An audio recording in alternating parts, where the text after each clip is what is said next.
This is a great little number line task called Peg It Down. And so the skills we're working on in this one are all about ordering our two-digit numbers and building our number sense of two-digit numbers and where they all sit on the number line. So for this, you just need a measuring tape like the one I've got here and 2 pegs. If you don't have pegs, paper clips can work really well as well. So I'm sure every teacher's got plenty of paper clips lying around. So how this game works is you play it in partners. So one partner will sit with the tape measure and the 2 pegs that start between 0 and 100 for now, and the other person will pick a number without telling me. They'll pick a number somewhere between 0 and 100. Now let's just say they picked the number 46, but they won't tell me that. It's my job to ask questions to then narrow it down to try and find that number. So I might say, is it larger than 50?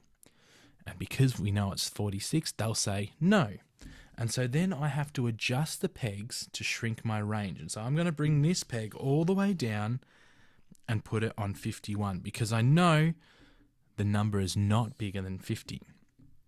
Now I've got to, with a smaller range, continue to ask questions until I get the target number. So I might say, is it more than 25? And they would say yes.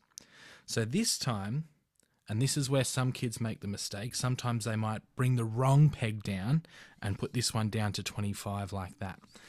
So you just got to be careful to really teach them to think about, all right, if I've said it's more than 25, which numbers aren't going to be available anymore? And I know it can't be any of these lower ones, so I'm going to this time get the bottom peg and bring it up to 25 because it's not lower than 25. And so you continue to ask questions. Let's say I said my next question, is it more than 40? They said yes. I would bring this peg up. Is it more than 47? They might say no. I might say, is it more than 43? They might say yes. So I bring this up until I'm left with just a few numbers. I might say, is it 44? They'll say no. Is it 45? They'll say no.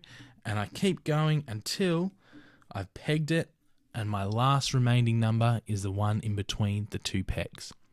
So that's called Peg It Down. Really good practice using number lines and building our number sense of where all the 2-digit numbers sit between 0 and 100. Let me know how you go. If you give it a go, go math it up.